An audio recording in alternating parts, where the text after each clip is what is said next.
하나님 말씀은 다니엘 3장 13절에서 18절까지 말씀입니다. 우리 한 절씩 교독하시고요. 마지막 18절은 우리 같이 함께 말씀을 봉독합니다. 느부갓네살 왕이 노하고 분하여 사드락과 메삭과 아벳느고를 끌어오라 말하매 드디어 그 사람들을 왕의 앞으로 끌어온지라. 느부갓네살이 그들에게 물어 이르되 사드락 메삭 아벳느고야, 너희가 내 신을 섬기지 아니하며 내가 세운 금신상에게 절하지 아니한다 하니 사실이냐?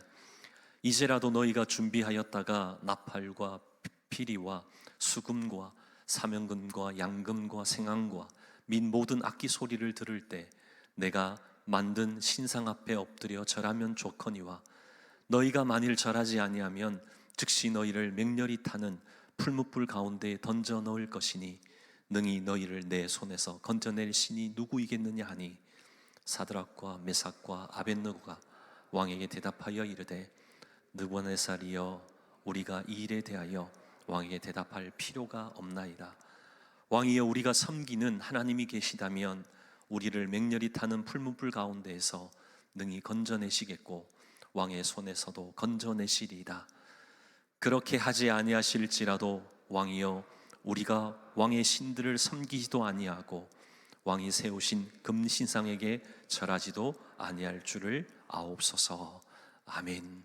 살아계신 하나님 말씀입니다. 혹시 신앙과 불신앙의 차이가 2%다라는 말을 들어본 적 있습니까? 우리의 신앙이 100% 확신으로 100% 믿음으로 이루어진다면, 그리고 살아간다면 얼마나 좋겠습니까? 그렇지 못한 것이 현실이라는 것이죠. 그래서 그런지 어떤 사람은 이렇게 이야기합니다. 51%의 확신으로 살아갈 수 있다면 이것 또한 성공한 삶이 아닌가라고 말입니다. 참 공감이 가는 말이지 않습니까? 우리가 51%만이라도 확신할 수 있다면, 그렇게만 할 수 있다면 그것은 은혜가 아니겠습니까? 우리에게 찾아오는 마귀의 유혹도 100% 악한 계략을 가지고 다가오는 것 아닙니다. 51%의 악한 계략과 49%의 선한 모습으로 다가온다는 것이죠. 단 2%의 차이로 다가온다는 겁니다.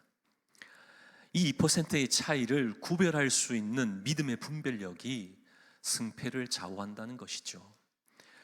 2%의 차이가 어느 쪽으로 기우느냐에 따라 우리의 시작점도 달라진다는 겁니다. 저와 여러분 어떻습니까? 이 2%의 차이의 갈림길에서 여러분은 어떤 길로 가고 있습니까? 2% 차이의 불신앙인지 아니면 2% 차이의 신앙의 삶을 살아내는지, 그것을 저와 여러분이 살펴보고 정말 하나님이 원하신 대로 살아내는 2% 차이의 신앙으로 살아내는 저와 여러분 되기를 소망합니다. 그런가 하면 오늘 말씀을 보면 2% 차이의 다른 신앙을 가진 두 부류의 사람이 등장하죠. 절대 권력을 가진 느부갓네살 왕과 아무런 힘도 없는 포로로 잡혀온 유대 사람 사드락, 메삭, 아벳느고, 이 세 사람입니다. 그런데 이 두 대상은 외형적으로 신분적인 기준으로 보면 하늘과 땅 차이입니다. 한 대상은 바벨론을 통치하는 왕이었죠. 또 다른 대상은 포로였지만 왕의 신하가 된 대신들입니다. 왕과 신하, 이건 비교 불가죠. 하지만 신앙적으로 보면 그렇게 많은 차이가 있어 보이지 않는다는 겁니다. 다니엘서 2장을 보면 느부갓네살 왕이 다니엘을 통해서 깨닫게 된 하나님에 대해서 엄청난 고백을 하는 것처럼 보입니다. 다니엘서 2장 47절 말씀, 우리 같이 한번 말씀을 봉독할까요? 왕이 대답하여 다니엘에게 이르되 너희 하나님은 참으로 모든 신들의 신이시요 모든 왕의 주제시로다. 네가 능히 이 은밀한 것을 나타내었으니 네 하나님은 또 은밀한 것을 나타내시는 이시로다. 아멘. 여러분, 이 고백만 놓고 보면 느부갓네살 왕이 마치 하나님을 하나님으로 인정하고 이제는 하나님을 섬기기로 작정한 것처럼 그렇게 보인다는 겁니다. 하지만 2장이 끝나고 오늘 말씀 다니엘서 3장을 보면 그렇지 않다는 것을 알게 되죠. 느부갓네살 왕의 고백은 잠시였다는 겁니다. 계속해서 하나님을 섬긴 게 아니라 오히려 다니엘의 꿈 해석을 이용해서 전신을 금으로 만든 금신상을 두라 지방에 만들어서 세우게 되죠. 이게 무슨 말입니까? 2장과 3장 사이에 도대체 어떤 일이 있었기에 180도 다른 그런 모습을 보이는 겁니까? 왜 이렇게 갑자기 상황이 바뀐 것이죠? 그 이유를 성경에서는 기록하지 않기에 알 수 없지만 그럼에도 우리가 알 수 있는 것 한 가지가 있습니다. 그게 무엇입니까? 감정적인 신앙은 한시적이고 일시적이다라는 겁니다. 감정에 근거한 고백과 결단은 결코 오래가지 못한다는 것이죠. 잠시라는 겁니다. 우리에게도 이런 경험 있지 않습니까? 우리 중고등 시절 우리 수련회에 참석해서 우리 열심히 찬양도 하고 기도도 하죠. 그런데 예수님을 인격적으로 만나지 못하면 어떻습니까? 분위기에 휩쓸려 감정에 이끌려 결단하게 되죠. 그러면 어떤가요? 2박 3일 동안의 수련회 기간 동안은 울고불고 정말 난리법석이 납니다.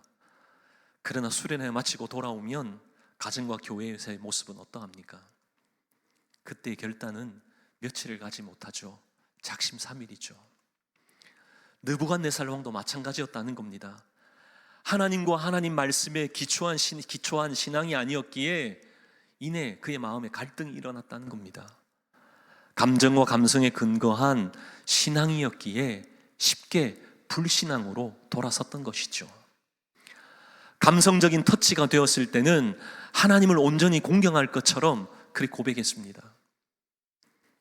그러나 말씀에 근거한 신앙이 아니었기에 우상을 세우는 그런 결론으로 이르게 되었다는 것이죠.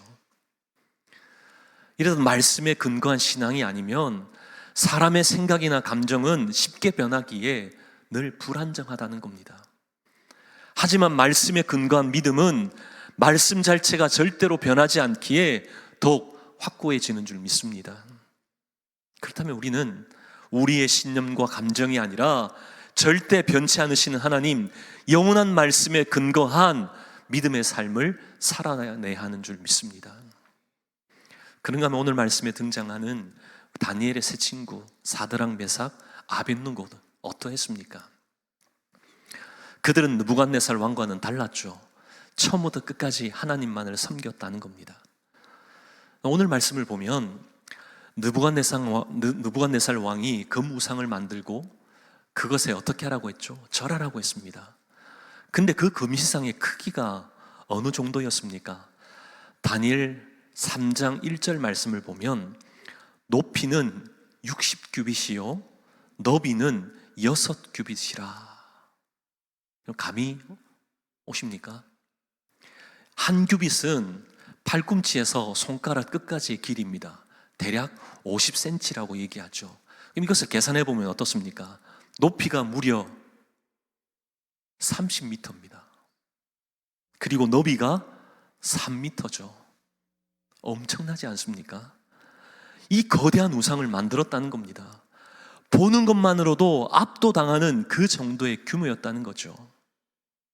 이렇게 엄청난 금신상을 만들어 놓고 만약 절하지 않으면 풀무불, 오늘날로 말하면 용광로에 가차없이 던져 넣겠다라고 엄명했던 것이죠.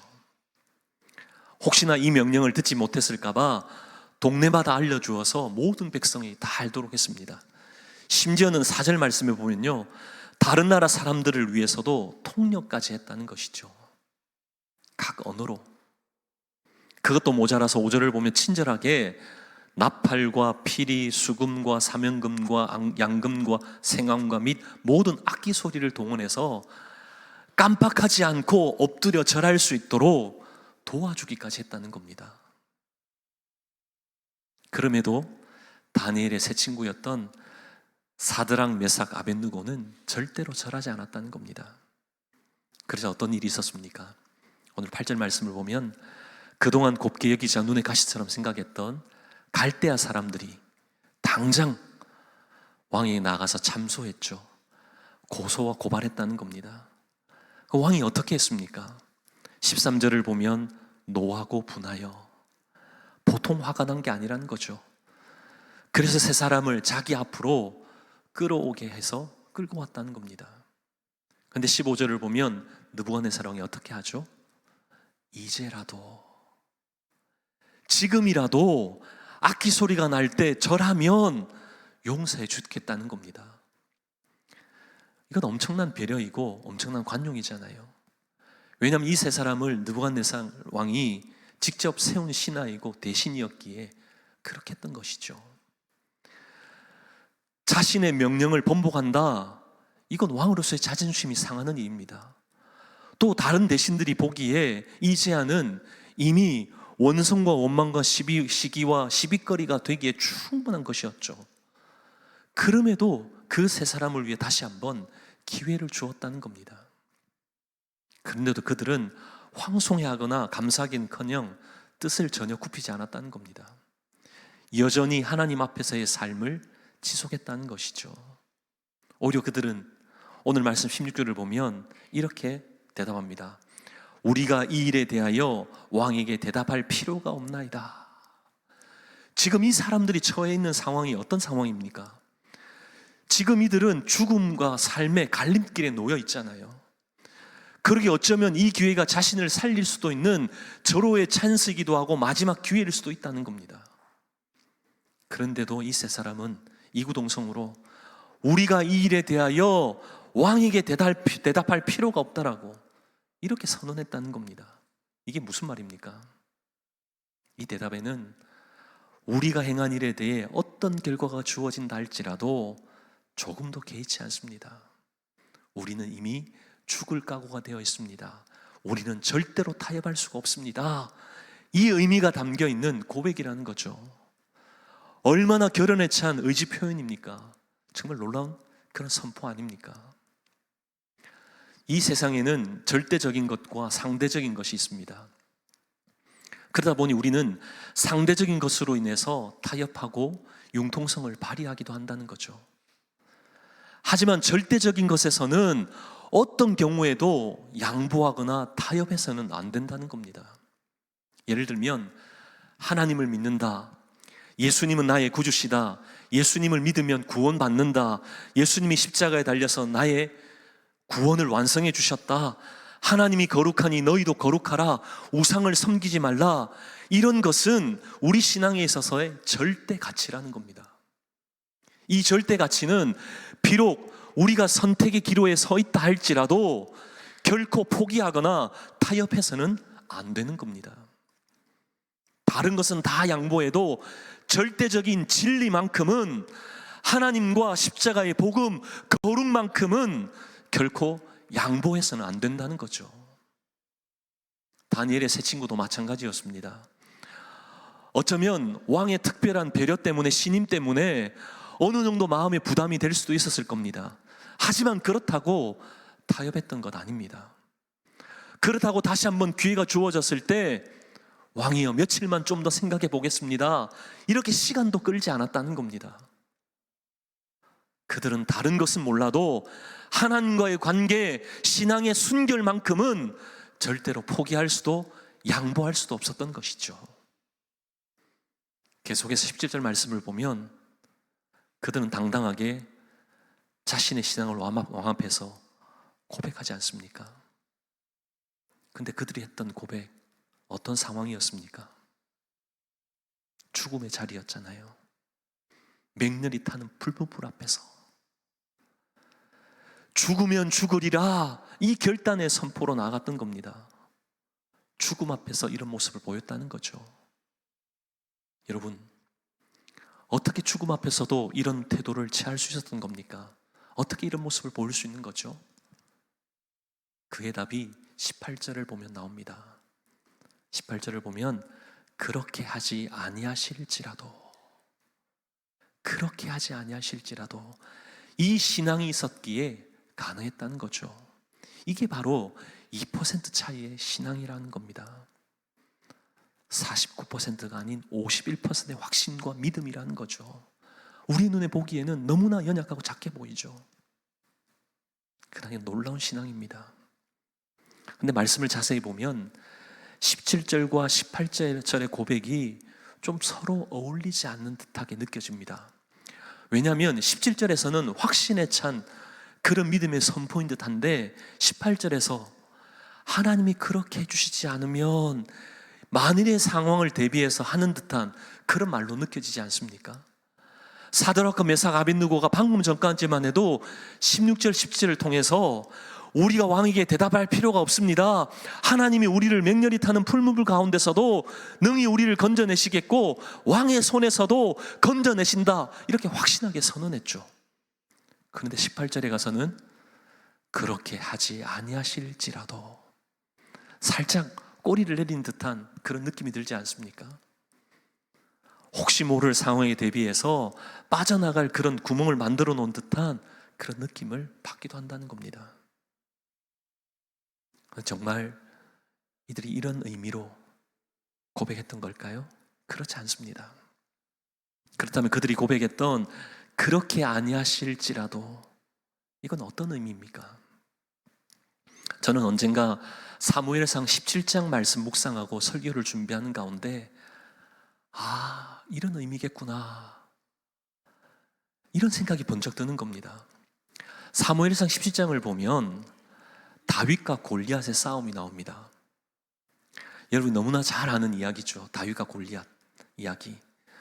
여기서 여러분께 질문 하나 드리겠습니다. 한번 맞춰보시죠.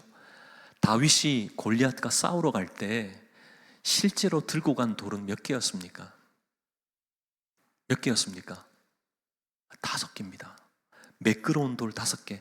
사무엘상 17장 40절에 정확히 나와 있습니다. 매끄러운 돌 5개. 근데 다윗은 몇 개로 골리앗을 물리쳤습니까? 1개죠. 다윗이 굳이 왜 이 5개를 준비했다는 겁니까? 믿음이 부족해서 최대한 많이 준비했던 겁니까? 여기에 놀라운 비밀이 숨겨져 있죠. 다윗은 하나님이 함께 하시니 대충 던져도 맞게 하실 줄 믿습니다, 이런 얄팍하고 어설픈 그런 생각으로 나간 것 아닙니다. 하나 던져서 맞지 않으면 2번째, 3번째, 4번째, 5번째까지라도 던질 그 생각으로 나갔다는 것이죠. 5개가 다 명중되지 않아도, 비록 골리앗 손에 죽는다 할지라도 끝까지 싸울 각오로 나갔다는 겁니다. 이게 그렇게 하지 아니하실지라도의 믿음이라는 거죠. 포기하지 않고 끝까지 하나님 바라보며 싸우는 것, 최선을 다하지만 그 결과는 하나님께 맡기는 것, 이것이 그렇게 하지 아니하실지라도의 신앙이라는 겁니다. 그러기에 그렇게 하지 아니하실지라도 이 고백은 하나님이 응답하지 않을 것에 대한 변명도, 뭔가 만약을 대비해 놓은 그런 방비책도, 연막 작전을 편 그런 것도 아니라는 겁니다. 이건 세상의 타협도 무책임한 말도 아니라는 거죠. 이 고백은 하나님의 뜻이 내 뜻보다 더 선하다는 것을 믿습니다, 확신하기에 내 기대대로 되지 않아도 상관없습니다, 이 믿음의 선포였다는 겁니다. 이 고백은 하나님의 계획이 내가 세운 계획보다 더 멋지고 완전하기에, 내가 이것을 인정하기에 내가 원하던 대로 되지 않아도 괜찮습니다, 이런 신앙의 표현이었다는 거죠. 이런 믿음의 고백이 우리에게 있습니까? 누가 알아주든지 알아주지 않든지 간에 상관없이 묵묵히 사명의 길을 걸어가는 담대함이, 최선을 다해 싸우는 싸움이, 이것을 모든 것 하나님께 그 결과를 맡기고 나가는 신앙의 모습이 우리에게 있습니까? 모든 것이 하나님 손에 달려있음을 믿고 우리의 문제가 해결되어지지 않아도, 기대든 되지 않아도 온전히 하나님께 맡기는 그런 믿음이 우리에게 있냐는 것이죠. 저와 여러분은 어떻습니까?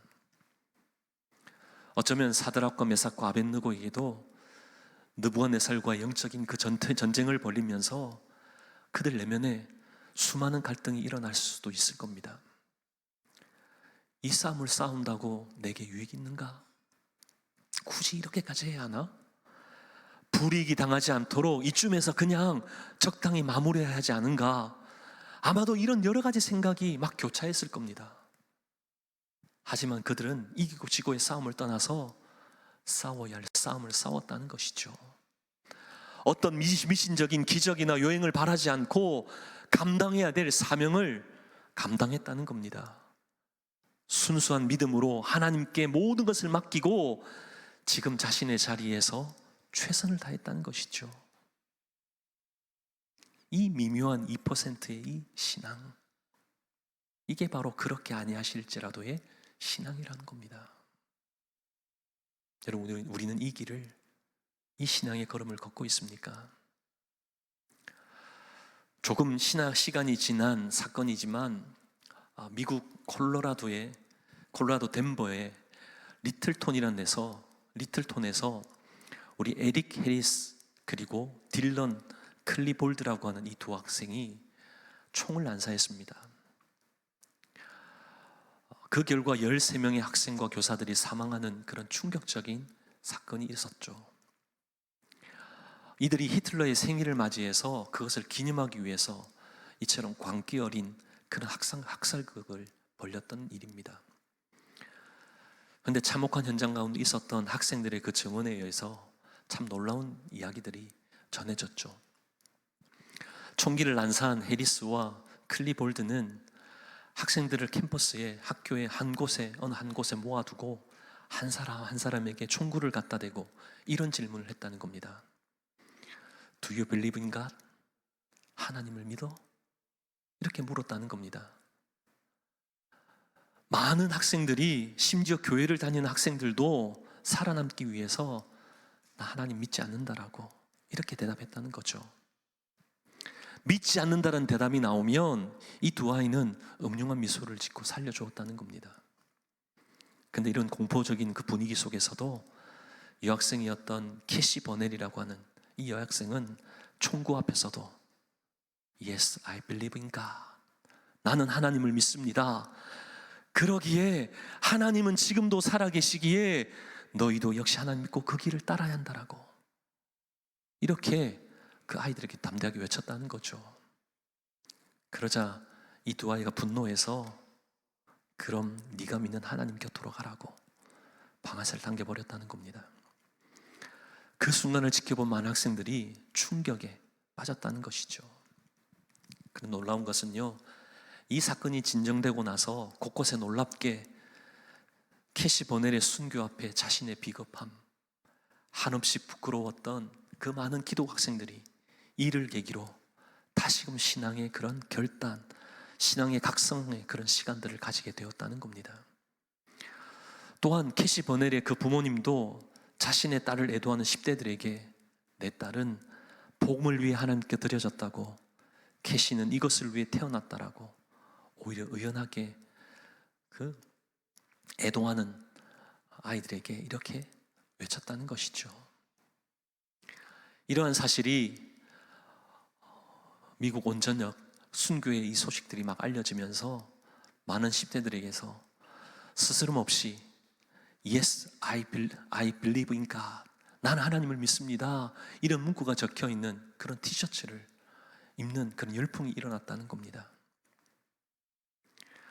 캐시 버넬의 순교로 인해서 하나의 미랄이 되어 많은 10대들에게 영향력이 되고 복음의 놀라운 확산이 주님께 돌아오는 그런 역사가 일어나게 되었다는 것이죠.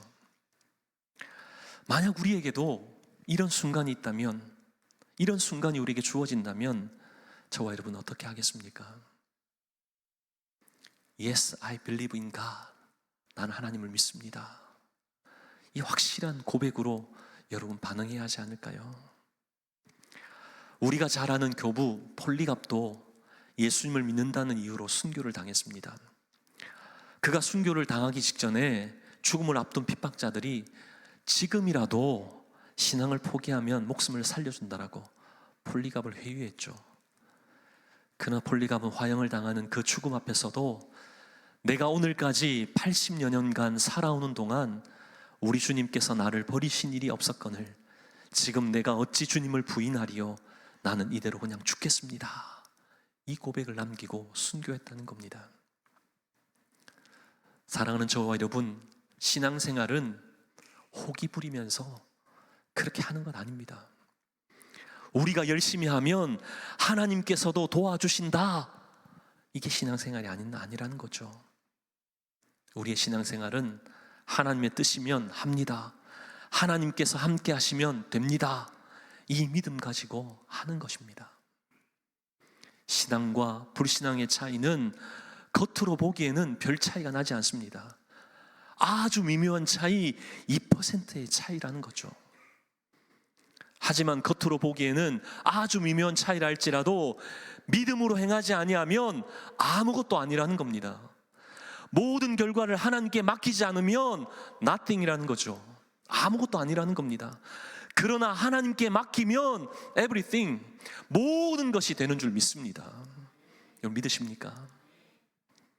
그러기에 우리가 해야 할 것은 2%의 차이, 49%인가 51%인가, 우리는 51%의 확신과 믿음으로 그렇게 하지 아니하실지라도의 신앙으로 살아내야 한다는 겁니다.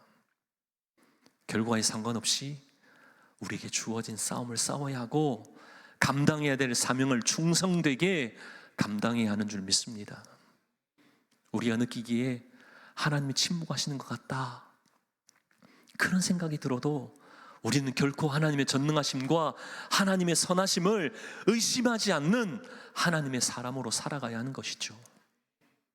이번 한 주간도 미묘하게 보이는 2%의 이 차이를 넘어 49%가 아닌 51%, 이 믿음으로만, 이런 믿음으로라도 이렇게 살아내는 믿음의 주인공이 된 저와 여러분 되시기를 주님의 이름으로 축복합니다.